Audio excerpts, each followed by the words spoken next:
His lawyer, Paul Bakaert, confirmed to CNN that Puigdemont arrived in the Belgian capital on Monday and would speak later on Tuesday. Members of his former government traveled with him, Bakaert said.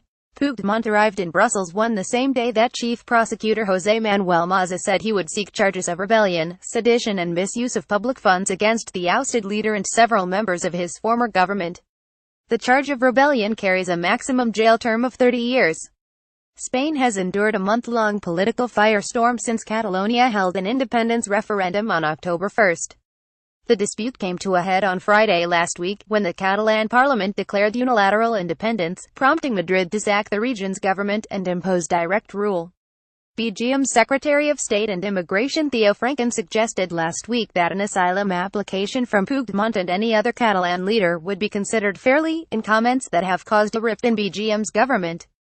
Bakaert told CNN that Puigdemont had not yet decided on whether to apply for asylum. "It's one of the options we have, but no decision has been made. We have time." He earlier denied to reporters in Brussels that Puigdemont was in hiding. "First of all, because it's the capital of Europe, he is here legally, completely legal, and he has the right to come here. He is not hiding here. Better to be in Brussels than Barcelona. It is a symbol to come to Brussels," he said.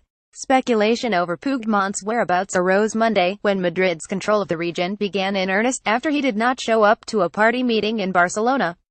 He added to the speculation by posting a photo to social media implying he was inside the Catalan government headquarters. The photo was taken on a previous day. Madrid has called fresh elections for Catalonia on December 21 and Puigdemont may try to contest them in exile.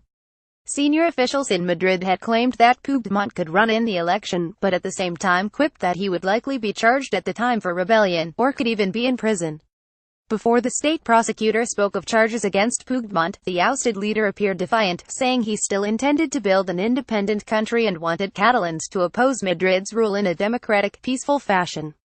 A Catalan crisis. The independence bid has plunged Spain into its worst political crisis since the restoration of democracy in the 1970s, after Catalonia held the October 1 referendum, which Madrid and the country's top court called illegal. Puigdemont said that the vote gave him a mandate to declare independence.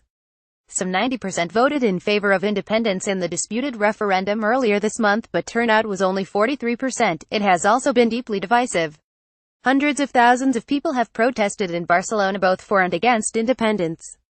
A recent poll that surveyed 1,000 people showed that political parties backing independence would not win a majority if elections were held today.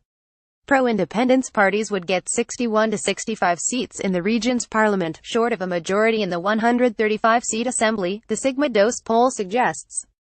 The poll was published Sunday in El Mundo, which has run editorials opposing independence. Pro-independence parties had 72 seats in the parliament before it was dissolved.